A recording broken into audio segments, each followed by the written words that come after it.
Everybody, welcome back to another video. Today we're going to be clearing the truck.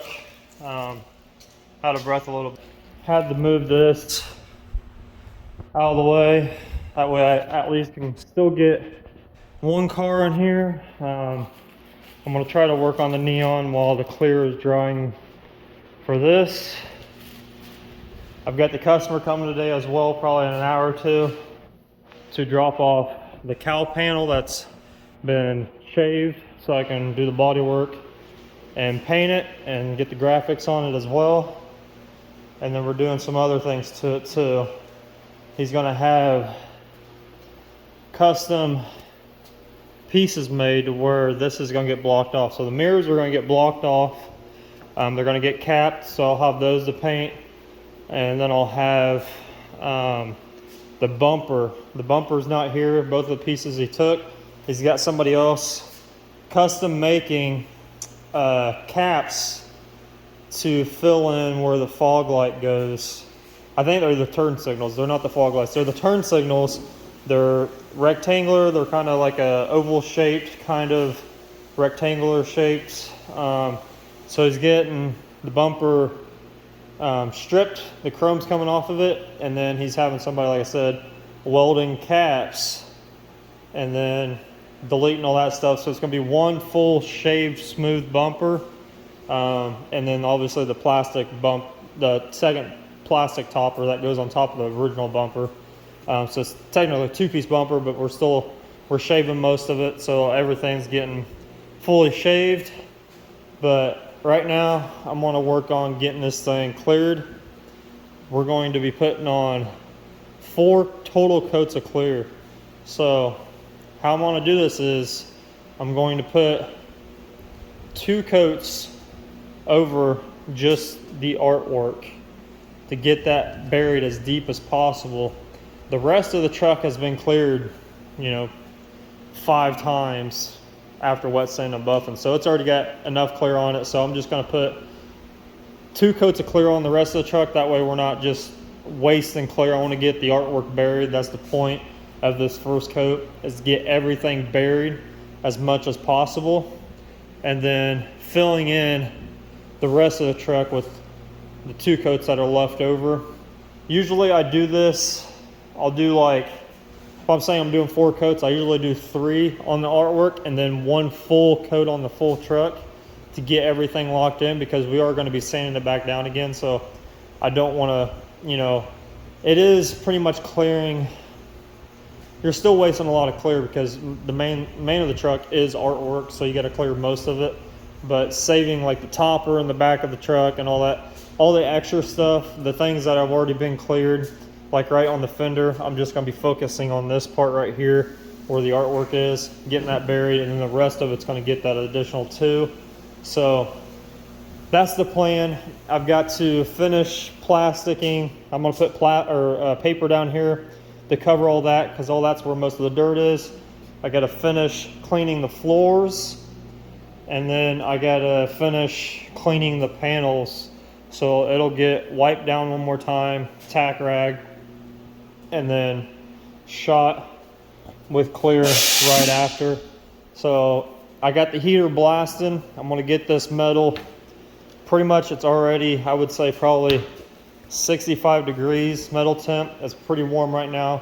So I'm going to, by the time I get done with this, the metal temp should be up to about 75, which is perfect, because in my shop, my breaker isn't strong enough to pull the fan and the heater at once. So when I turn the fan on, it automatically shuts the heater off, which will suck out most of the heat in here by the time I'm done. So usually, like I said, if I'm doing 4 coats of clear, the second coat after I'm done with it, I will turn the heater or the fan on, which kick the heater off, so it'll draw all that overspray out.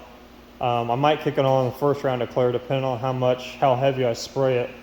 But usually the first coat, I try to do just a semi-tacked version, like wet but not like buried wet, because I want that clear to really sink in and get it attached to the panel without having any type of like reactions or anything like that.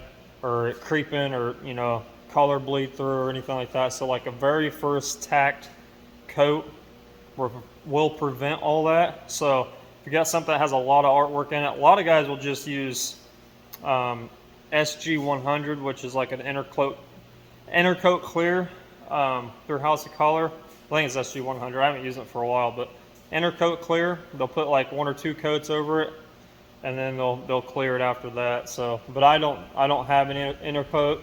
I don't really use intercoat clear. I should, with how I stack graphics and how much graphics I stack, but I always just, you know, wait the flash times, make sure they're good for me to, you know, tape over, put color over, things like that, where the bleed through doesn't happen as much. Candy's got to really worry about candies a little bit more. So if you're doing a lot of candy work, intercoat's really good with sealing that stuff. A lot of times I'll just clear like one coat of clear and sand it down and do the next whatever I need to do. But this one doesn't have that much candy on it. The only thing that's really candy is the dark blue, the yellow, and the orange. So I guess there is, and the teal. So I guess there's a lot of candy on this truck, but 80% of it's already cleared under a lot of clear, so I don't have to really worry about it.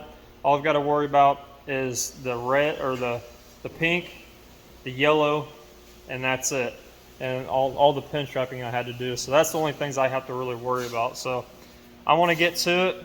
I want to get this stuff cleaned up, and we'll get to moving on this stuff. So I'll pick it back up when I'm ready to clear. All right, so I'm gonna run through a couple things with you guys before I start mixing up clear and start tacking this thing off. There's a few things I went around and did. My booth is not a downdraft booth. It's kind of an awkward situation, home built. So every corner, anywhere pretty much, that had plastic just hanging around, I knotted it up, made it as tight as I could without ripping the tape down. That way when I start painting and stuff, it doesn't just blow around everywhere. Because if I would paint this side, it would blow on that side, and that side would lift up and possibly get into your paint job. So you want to try to prevent all that, so knot everything up. Usually I do the 4 corners, but in this case I've got paper in most places and just the plastic and the wheel wells in the front. So then I went around and I pre-cleaned it. My pre-cleaner that I use that does not take off. Now this is if you use solvent base, water base coat. You cannot do this because it will wipe your paint off. But I use House of Color post sanding cleaner. KC20 is what I use for a pre-cleaner.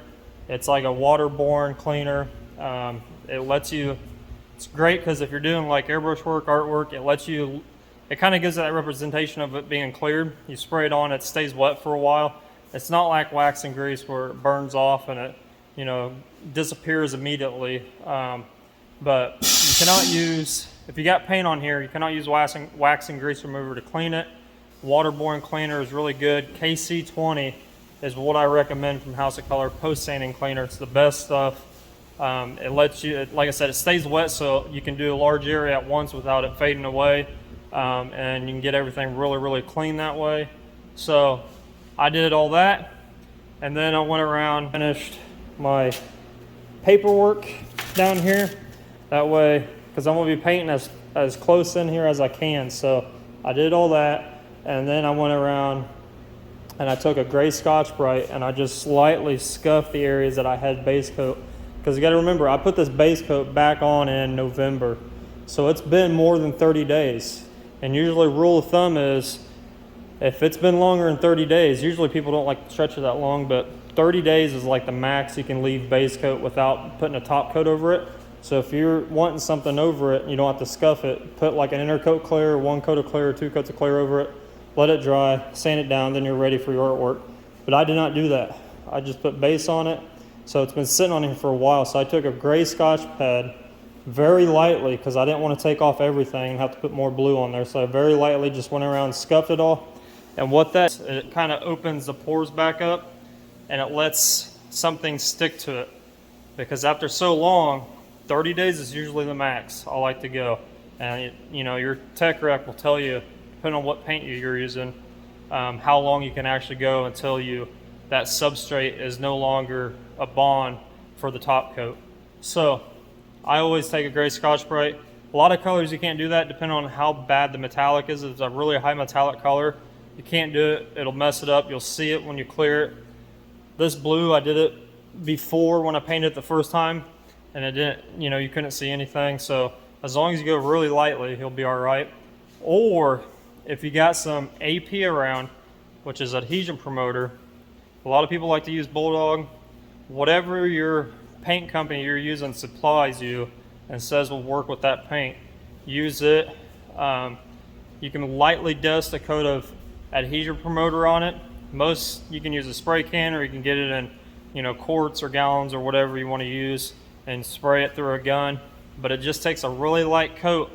I'm not really sure chemically what it does, but in my mind it probably heats that paint and makes it soft for a little bit. That way it will actually adhere to the top coat that's being put on top of it. So that's what I think it does. I don't really know. Like I said, I don't go into the chemical side of it much, but so I just went around and Scotch-Brite it because I don't have any adhesion promoter here. I should, but I don't.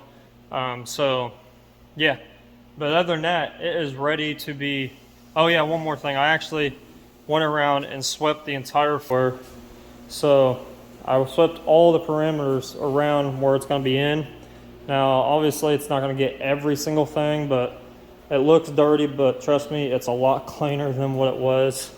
A lot of guys like to throw water down after they sweep, and that's fine and all, but my building is routed with metal. Paint booths are all metal, and if you let that water sit and let it dry up, over time, you'll start rusting out your metal. And a lot, you know, pretty much every paint manufacturer says in their warranty information that if you are the one type of painter that waters your floor, it will, you will not be able to get anything. It will be, you'll pretty much void the warranty on it. I don't know exactly what it says, but it voids your warranty on your booth if you start watering your floors. So try not to water your floors unless you're in a building that you just don't care about. Me, you know, I don't want to do that. It gets, you know, it helps a little bit, I think, but you're still going to get dirt in it. And you dragging your hose through it, you're able to drag whatever you're painting through it. You know, it's a mess. It's really a pain in the butt to clean up. So I don't do it that way. I just make sure my floor is really, really clean. And there's other people out there that'll actually, when they're taping off, let's say they're doing a truck or a car or whatever, and they got it up in the air. Usually they'll run 36-inch paper all the way out past the car, however far it goes, and then tape it to the rockers and all that. That way in the area that you're spraying, it will actually be pretty clean, besides when you walk on it. Again, you know, I've asked, it works pretty well. The only bad thing is when you're doing something, you're not really, you know, you're walking on it, which causes dirt. You know, and it's white, so it tracks dirt. And a lot of times, like, I've torn it before because I've got big feet. So, like, if I don't watch where I'm walking, then I'll end up tearing it. And it's just, after that, it's a mess because then it tears off the car and all that other stuff. So, I don't do that. I've thought about doing that. And then, if you're wanting another way, I'm trying to move this fender out of the way. If you want another way to do your floor, besides those, you can use carpet. Now I don't do that because this is a big area. So I don't put carpet down at all, but it makes it easier on your knees, especially if you're doing things like this where you have to get on your knees to do them. It makes it a little bit easier on your knees.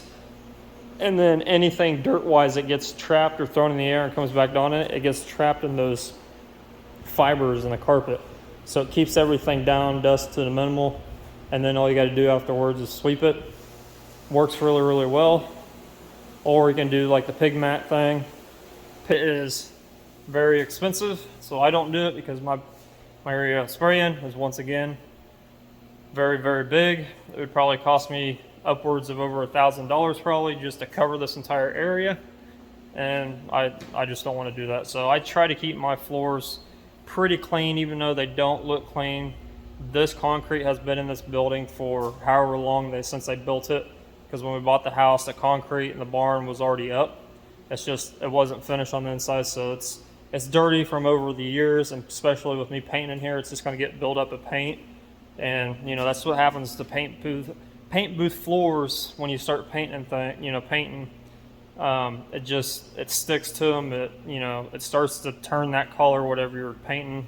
Same way with your walls. If you want to use like a wrap, a sticky, paint booth wall wrap, you can use that and tear it off every time you need to keep your walls clean. Works pretty well, but once again, it's pretty expensive, so I don't do that. I'd rather just come in here with something to clean it and be done with it every couple of years maybe. So yeah, those are just a couple of ways if you're wanting to learn or to know how to keep your area clean. It's just that pretty simple, just keeping it clean, sweeping it, making sure to get all the dirt and dust up out of here. I always sweep my stuff just because if I use a blower, the truck's already pretty much clean. And if I would use a blower of some kind or air to clean my floors, then it would stir up all the dust and it's just a mess at that point. So I always try to not, there's a lot of custom shops that do not like to clean their floors with air because of that reason. So it makes it more of a mess than what it really is. You might as well just leave the dirt on the floor, in my opinion, rather than blow it up in the air before you paint. So I'm gonna get this booth closed off. Like I said, everything's gonna get tacked off. When I'm tacking everything off, I go around with the blowgun at the same time with my tack rag, and I blow everything, not just the panels I'm painting or whatever it is, but all the stands. I blow them off really, really well. I do all that to get all the dirt and dust off. So that's one thing you got to learn when you're a painter, especially like I do it to my bumper stands at work all the time. I'll take a pressure washer to the stands sometimes because over time the paint will build up with the clear and all that stuff. So I always try to spray or air, compressed air or whatever, and really, really dust them off really well, because anything that's on the stands when you're painting is just going to get transferred to whatever you're painting on top of it. And with this being clear coat, everything sticks to clear. It could be the cleanest area in the world and you're still going to get stuff off of you, off the ground, in the air. Everywhere you are will still stick to it. So try to do the best you can to clean it. Take a couple hours out like I did. I mean, it took me probably 40 minutes to clean the floors. Blow everything off before you lay that paint on there, because once you lay that paint on there, you're done. Especially clear, you're done until it dries. So you want to make sure everything's really clean. Same way with stands, as well as anything paper-wise that has been on the truck, plastic. Try to blow all that stuff off, tack all that stuff off. There's probably a lot of dirt that's been sitting up here, so I'm going to blow that off really well before I start tacking the truck off. Same thing with the stand. The stand has been used so many times, so I need to blow that off really good. Even though I've already done this once, it's been a few days, so everything's settled, so I need to blow it off again. So I'm going to do that. And as far as my paint gun that I'm using, I always use, I'm an Iwata guy, so this is my Supernova. So I use this. I've got a trap on the bottom of it, even though I've got my dryer over there. And then what we're going to be using as far as clear goes is UC21 is my go-to, especially for graphics. My buddy that before he passed away switched me to this because I used their what they call show clear before, and it worked really, really well. Well, he got me onto this stuff because I do a lot of graphics, and it kind of builds up to, it's a higher build than what the show clear is, so you're able to bury stuff a lot easier with the UC21. So you might be able to put 3 coats on something, bury the graphics, sand it down, re-clear it, and be good. With show clear, I would have to do 5 or 6. So you're saving time, you're saving materials, which saves you money in the long run. So that's what we're going to be using. And like I said, the first coat is going to be really light. It's going to be shiny. It's going to look kind of like almost not form, like in one form. It's going to be kind of It's gonna look kind of dry, was what I'm trying to say. So it's not gonna look uniform first coat, which I don't want it to be. So we're not gonna use that much clear at first, even though we are doing a lot of it. But once that tacks off, it will allow me to come in here and just hammer the crap out of this stuff. So it's gonna get original 4 coats, 2 on the graphics by itself, and then 2 on the entire truck. So the entire truck will have 2 by the time I'm done. So everything should be locked in there really well. From when I go to sand it again, I won't burn it through anything, and I'll be able to sand all the pinstripes, all the graphics, all the hard edges. I'll be able to sand all that stuff down. And then the last session of clear, like I said, I'll put like 4 or 5 on at that time, and then it'll really slick out, and we'll really be able to sand and buff it. And that's how you get your really high-end, slick, car show like clear jobs out of this stuff, because it was already done that before. So it's just going to be the stuff that's already on there. It's already going to be that much more deep into the clear and that much more flat. It's just the top stuff that we just originally put on that I got to bury. So I'm gonna get all this situated, get all mixed up, and I'll let you guys know what it looks like. I'm gonna show you guys what the first coat of clear looks like, and then the last coat of clear. But in between, my booth gets pretty fogged up pretty quickly, just because that fan doesn't push enough. That's why we got the new exhaust wall going. So I don't really like the film because it sticks to everything. So I'll try to show you as much as I can. Alright guys, so I've got 2 coats on the artwork only. I'm gonna show you guys what it looks like. So as you can tell, I'm just literally just doing the art. I'm not doing anything else right now. But it's coming out really nice and slick. Camera's kind of fogged up right now. But door jams and all. So everything's getting those 2 coats. I'm letting it flash off because the second time I hit it pretty hard. And the worst thing you want to do is come in here and hit it really hard again and it just start dragging. And sometimes with the candies especially, it will start dragging the color down with the run if you get it in that certain area. So you really want to wait your flash times and just let it do its thing.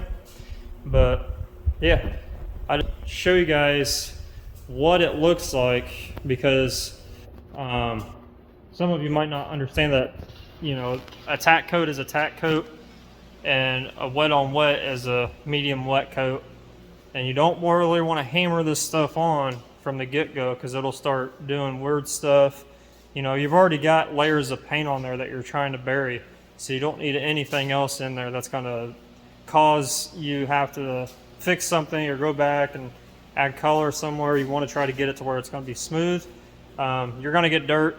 You know, you can't, I don't care what people say, dirt, you're going to get it no matter what kind of condition you're spraying in. Booths are going to be the better option.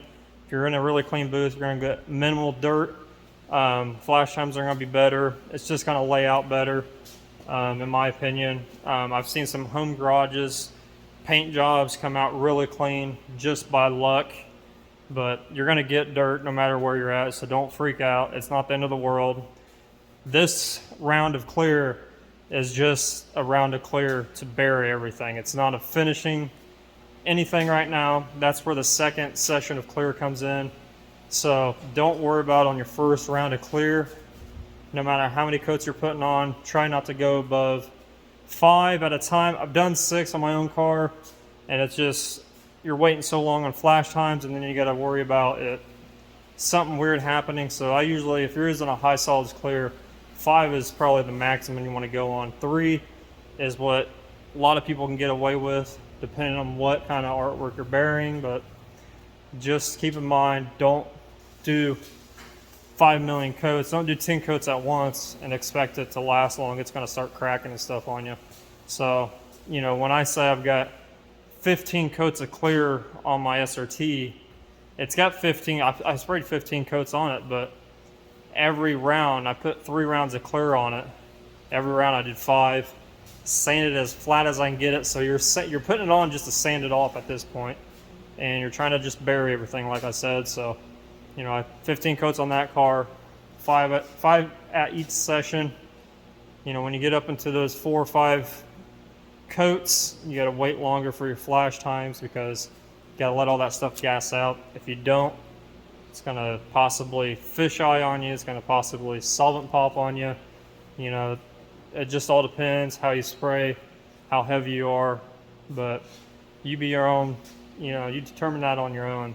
So I usually wait after my 3rd coat. I'll probably wait a good 15 minutes, and then I'll go in my 4th coat. I'll wait about 15 to 20. I always add like 5 minutes onto each coat. Obviously in the wintertime, you're going to be waiting longer than what you would in the summertime. Summertime, I wouldn't be here talking to you guys, making this right now in between coats, because I would have to be in there as fast as I got done putting it on, going back in there and do it again, because a full car, it's going to take you a while to go all the way around it and clear the whole car, just like painting it. It's going to take you a while. So by the time you're done on that other side, the other side that you started on is going to be ready for its next coat. So wintertime, I got to wait a little bit longer because it's not as warm. It's like 65 in here right now, which is almost perfect because you don't want it too hot either.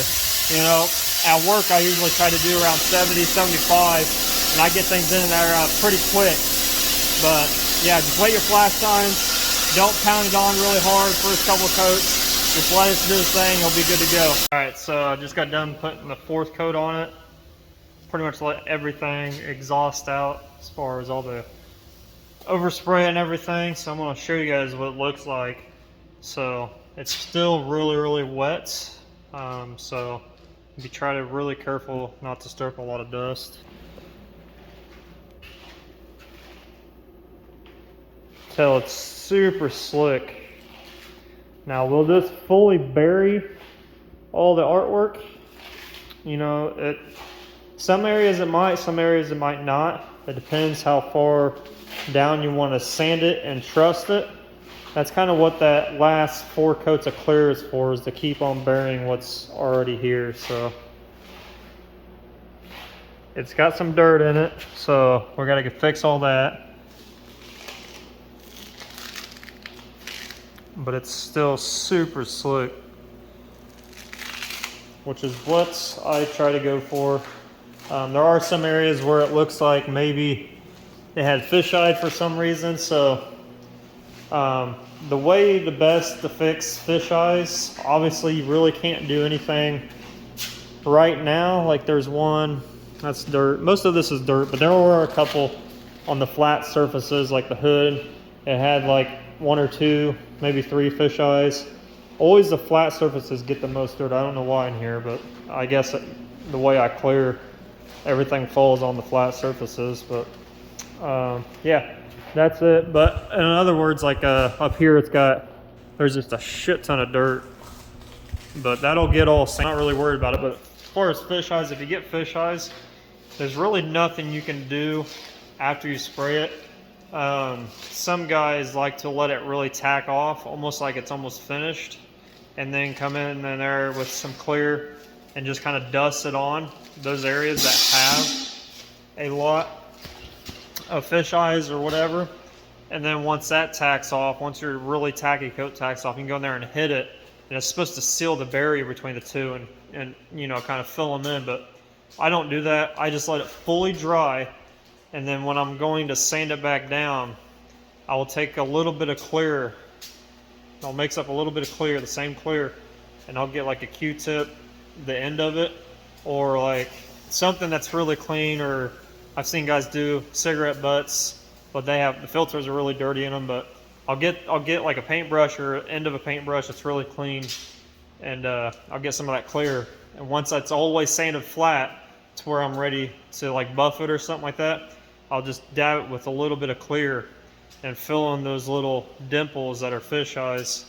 And then once that is fully dry, I'll go in there with a razor blade and razor blade it flat and sand it flat some more, and it'll be perfectly sealed off. There's some colors you can't do that with, like silvers, you know, solid colors you can get away with it. I've done it on this blue. This blue works out.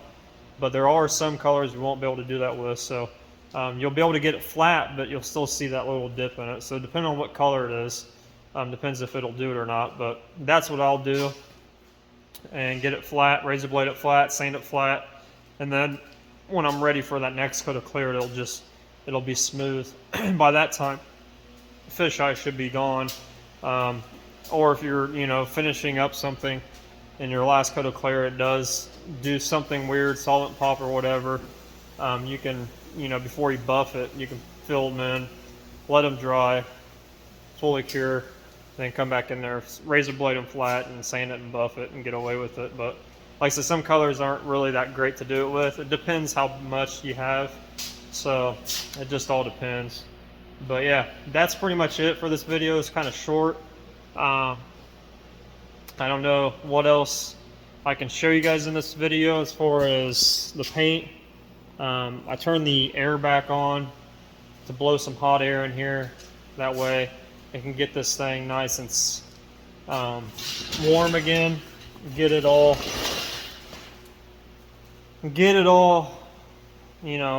room temperature. Right now, I'll show you guys what temperature it's at. That way you guys know what I'm spraying in. So it's just right. It's like not even, it's about 60 right now. So it dipped down because I had obviously the fan off, or the heater off and the fan on.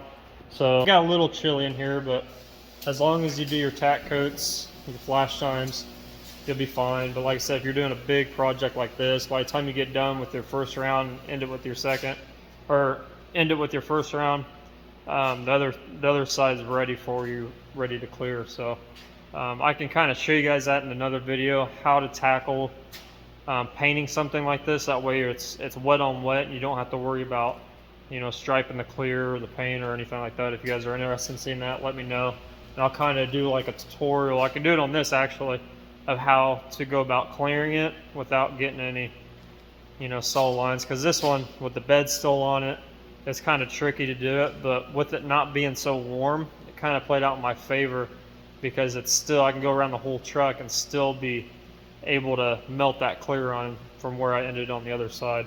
So I can do a whole video on that if you guys wanted to. So let me know down in the comments. Appreciate you guys watching, and I'll see you on the next one.